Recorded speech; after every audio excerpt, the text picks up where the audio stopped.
ሰላም ውድ ተመልካቾቻችን፣ አሁን በርካታ መረጃዎችን ይዤላችኋለሁ። በውሎና በምሽት የተሰሙ በርካታ መረጃዎች አሉን። እናንተ እስከ መጨረሻው ድረስ በመከታተል ሰብስክራይብና ላይክ በማድረግ መረጃዎቹን ትከታተሉ ዘንድ እንጠይቃችኋለን። መረጃውን ከወዳችሁ ደግሞ ለሌሎችም ሼር አድርጉላቸው። በርካታ መረጃዎች አሉ። እስከ መጨረሻው ተከታተሉ። ህዳር 25 ቀን የጀመረው የትግራይ ክልሉ የፕሬዝዳንቱን ጽህፈት ቤት እንደዚሁም ደግሞ የትግራይ የቴሌቪዥንና የራዲዮ ጣቢያ የወያኔ ቴሌቪዥን የድምፀ ወያኔ ቴሌቪዥን እንደዚሁም የመቀሌ ኤፍኤምን የመክበቡ ሁኔታ አሁን ማብቃቱ ነው የተነገረው። እንግዲህ ይህንን ሊያደርጉ የቻሉት ደግሞ የህወሓት የቀድሞ ተዋጊ አርሚ 22ና እንደዚሁም 31 የሚባሉ በርካታ አርሚዎች ነበሩ በመቀሌ አቅራቢያ ያሉ ማለት ነው። እንግዲህ በቀጥታ ወደ ከተማው ነው ትጥቃቸውን ከመጋዘን በመስበር ነው እንግዲህ በቀጥታ ወደ ከተማ በመግባት የፕሬዚዳንቱን ጽህፈት ቤትና የተለያዩ የቴሌቪዥን ጣቢያዎችን ከበባ አድርገውም ነበር። እንደዚሁም ደግሞ ከቴሌቪዥን ጣቢያ ሰራተኞችን አስተው ነበር። እንደዚሁም በሰማዕታት ሐውልትና በስታዲየም አካባቢም አንዳንድ ተኩሶች የዲሽቃ ተኩስም እንደነበሩ ነበር በወቅቱ የተዘገበው ማለት ነው። እንግዲህ በትናንትናው ዕለት በህዳር 27 እነዚህ ታጣቂዎች ወደ መጡበት መመለሳቸው የተነገረው ከጊዜያዊ አስተዳደር ፕሬዚዳንት ጋር እንደዚሁም ደግሞ የታጣቂዎቹ ተወካዮች ወይም አዛዦቻቸው ከተወያዩ በኋላ ስምምነት ላይ መድረሳቸው ከተነገረ በኋላ ነው ተጠቂዎቹ በቀጥታ ወደ መጡበት በመኪና የተመለሱት ማለት ነው። ሲመጡ እንግዲህ ትጥቃቸውን ይዘው ነበረ፣ በእግር ነበር ወደ ከተማ የገቡት የተባለው። አሁን ግን በቀጥታ ወደ መጡበት ተመልሷል። ሌተናንት ጄኔራልም እንግዲህ ባለፈው የአካል ጉዳተኞችን ቀን ካከበሩ በኋላ አሁን እስከ 3 ቀን አካባቢ ድረስ ሆኗቸዋል። ምንም አይነት ድምጻቸው እስካሁን አልተሰማም ነው የተባለው። የት እንዳሉም አይታወቅም ነው የተባለው ጄኔራሉ ማለት ነው። ነገር ግን ከጄኔራሉ ተወካዮች ጋር ማለት ነው ከጊዜያዊ አስተዳደር ከፕሬዚዳንት ታደሰ ወረደ ጋር ውይይት ካደረጉ በኋላ ከተወካዮቻቸው ማለት ነው በኋላ ማለት ነው ወደ መጡበት ታጣቂዎቹ ተመልሷል። በምን ጉዳይ እንደተስማሙ ግን መረጃው አልደረሰንም። እሱ ሲደርሰን እናንተ የምናቀርብላችሁ ይሆናል። እስከዛ ሰብስክራይብ፣ ላይክ እያደረጋችሁ ቆዩን። ቀጣይ መረጃ ይዘን እንመጣለን።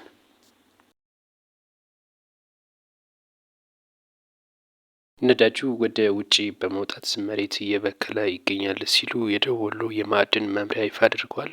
በዛ በለገሂዳ የሚገኘው ማዕድን ወይም ነዳጁ ማለት ነው በከፍተኛ ሁኔታ በመሬቱን ግፊት ወደ ላይ በማውጣት ውሃዎችን እንደዚሁም ደግሞ መሬቶችን እያበላሸ እንደሆነ ነው ይፋ የተደረገው። ከዚህ ጋርም ተያይዞ እዛ አካባቢ ላይ እሳት ቢወድቅ ከፍተኛ የሆነ የእሳት ቃጠሎም ያስነሳል ሲሉ ነው ስጋታቸውን የገለጹት። የዞኑ ማዕድን መምሪያ ለማዕድን ሚኒስቴር እንደዚሁም ደግሞ ለክልል ለሚመለከታቸው ባለስልጣናት ይፋ አድርገናል፣ እስካሁን ያገኘነው ምላሽ የለም ሲሉ ነው ያስረዱት። የደቡብ ወሎ ዞን ማዕድን መምሪያ እንዳለው በዚህ ቦታ ላይ የድርፍ ጋዝ እንዳለ 7 ዓመት ሙሉ ለፌዴራል መንግስቱ አሳውቀናል፣ ነገር ግን ምንም አይነት ምላሽ አላገኘንም ሲል ገልጿል። ከዚህ ጋር ተያይዞ ማህበረሰቡ በባህላዊ መንገድ እስካሁን እየተጠቀመበት ይገኛል ነው ያሉት። 7 ዓመት እንግዲህ ይህን ያክል መቆየቱ እጅግ የሚያስቆጭ ነው ሲሉ ገልጸዋል። ጋሽ ሰለሞን ተካ እንኳን ደስ አለዎት እያሏቸው ይገኛሉ። 45 ዓመታት ያህል በኪነ ጥበብ ሙያ አገልግለዋል በኢትዮጵያ ውስጥ ማለት ነው። እናም በአጋጣሚ ታክሲ ሊሳፈሩ ሲሉ አንድ ቪዲዮ ይለቀቃሉ፣ ታክሲ ለመሳፈር ሲሮጡ ማለት ነው። ከዚህ ጋር ተያይዞ ይሄ በቪዲዮ የተለቀቀውም ቫይራል ይወጣል ቲክቶክ ላይ ማለት ነው። ብሩክ ሪል ስቴትን የተሰኘው ተቋምም ለአዶናይ አንድ ቻሌንጅ ሰጠዋል። አዶናይ ነው ቻሌንጁን ያዘጋጀው። በ3 ቀናት ውስጥ የብሩክ ሪል ስቴት 400,000 ፎሎወር ወደ 1.5 ሚሊዮን የሚያድግ ከሆነ መኪና እንደሚሸልማቸው ቃል ይገባል። በ3 ቀናትም እንግዲህ ይሄ የብሩክ ሪል ስቴት 1.5 ሚሊዮን ይደርሳል የተባለው። ከዚህ ጋር ተያይዞም ብሩክ ሪል ስቴት ቃል የገባውን መኪና ለጋሽ ሰለሞን እንደሚያስረክብም ይፋ አድርጓል። ካሁን ቀደም እንግዲህ አዶናይ እንደዚሁ ለአንድ ሪል ስቴት እንደዚሁ 1.5 ሚሊዮን አስገብቶ 4 ሚሊዮን ለእርዳታ ማስደረጉም ይታወቃል።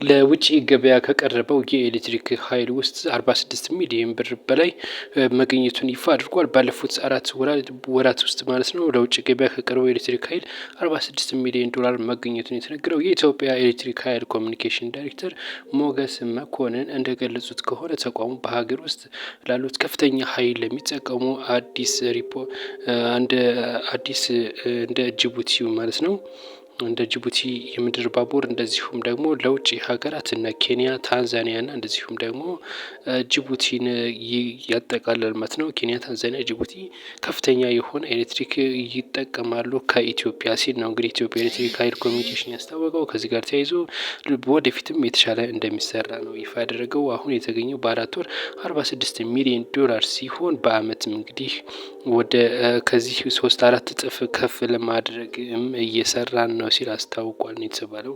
የኢትዮጵያ ኤሌክትሪክ ኃይል ኮሚኒኬሽን ዳይሬክተር ናቸው ይህንን ይፋ ያደረጉት መረጃው ነው። ይሁንና ግን ከዚህ ጋር ተያይዘው በኢትዮጵያ ውስጥ ከፍተኛ የሆነ የኤሌክትሪክ ችግር እንዳለ ይታወቃል። በገጠራማ ቦታዎች እንደዚሁም በአንዳንድ ወረዳዎች ከፍተኛ ጫና አለ። እንደዚሁም በአባይ ግድብ የሚወጣውን የኤሌክትሪክ ኃይል ማህበረሰቡ እስካሁን ይፋዊ የሆነ እንዳልተጠቀመውም እየተነገረ ይገኛል። በዚህ ጉዳይ አስተያየት ካላችሁ አስተያየት ስጡበት። እስኪ መልካም ቆይታ። የኢትዮጵያ የትምህርት ሚኒስተርና እንደዚሁም ደግሞ የቻይና የትምህርት ዳይሬክተር ከሆኑት ጋር ማለት ነው ፕሮፌሰር ብርሃኑ ነጋና እንደዚሁም ደግሞ ከቻይናው ከትምህርት ዳይሬክተር ጋር በመሆን በኢትዮጵያ የቻይናን ቋንቋ በስፋት ትምህርት እንዲሰጥ ለማድረግ ከፍተኛ ውይይት ማድረጋቸው የተነገረው። በዩኒቨርሲቲ ደረጃ የሚሰጠው የቻይና ቋንቋ አሁን ደግሞ በተለያዩ ትምህርት ቤቶች እንዲሰጥም ጥረት እንደሚደረግ ነው እንግዲህ ብርሃኑ ነጋና እንደዚሁም ደግሞ በቻይናው የትምህርት ዋና ዳይሬክተር ከሆኑት ጋር ነው ውይይት እየተደረገው የተባለው።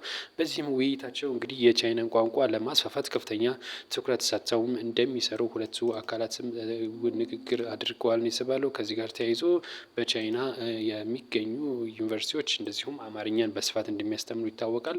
ኢትዮጵያም በዩኒቨርሲቲዎቿ መካከል እንግዲህ ቻይና ቋንቋ ትሰጣለች። አሁን ግን በትምህርት ደረጃ በሀይ ስኩልና በፕሪፓራቶሪ ደረጃ የቻይና ቋንቋ እንዲሰጥ ስምምነት ላይ እየተደረሰ መሆኑ መረጃው ደርሶናል።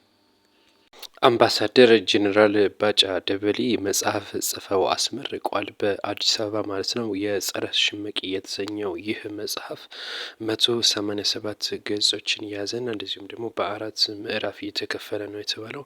በዚህ መጽሐፍ ምረቃ ላይም እንግዲህ በርካታ እንግዶች ተገኝተዋል። ፊልድ ማርሻልን ጨምሮ በርካቶችም ጥሪ የተደረገላቸው እንግዶችም ተገኝተዋል የተባለው። በምረቃ ስነስርዓቱ ላይም ፊልድ ማርሻል ንግግር አድርጓል። ይህ መጽሐፍ እጅግ አስፈላጊ ነው። ከአሁን ቀደም የጦር መሪዎች የሚጽፉት ታሪክ ነበር። አሁን ደግሞ ስለ ውጊያ መጽሐፉ እጅግ ጥሩ ነገር ነው ሲሉ ገልጸዋል። በጸረ ሽምቅ መጽሐፉ ላይ እንዴት በምሽግ እንዴት መዋጋት እንደሚቻል እንደዚሁም ደግሞ በሽብርተኞች ላይ ያለውንም እርምጃ እንዴት ነው የሚወሰድ የሚለውን በርካታ ጉዳዮችን የያዘ መጽሐፍ እንደሆነ የገለጹት ምስጋናም አቅርበዋል የተባለው። እንደዚሁም ደግሞ አምባሳደር ጄኔራል ባጫ ደበሌም እንግዲህ በኬንያ አምባሳደር ሆነው እየሰሩ ይገኛል። ይህ መጽሐፍም እንዲጻፍ ከጎኔ ለሆናችሁ ምስጋና አቀርባለሁ ሲሉ ነው የተናገሩት። ከቤተሰቦቻቸው ጋር በመሆንም እንዲህ እንግዲህ ኬክ ሲቆርስም ይታያል።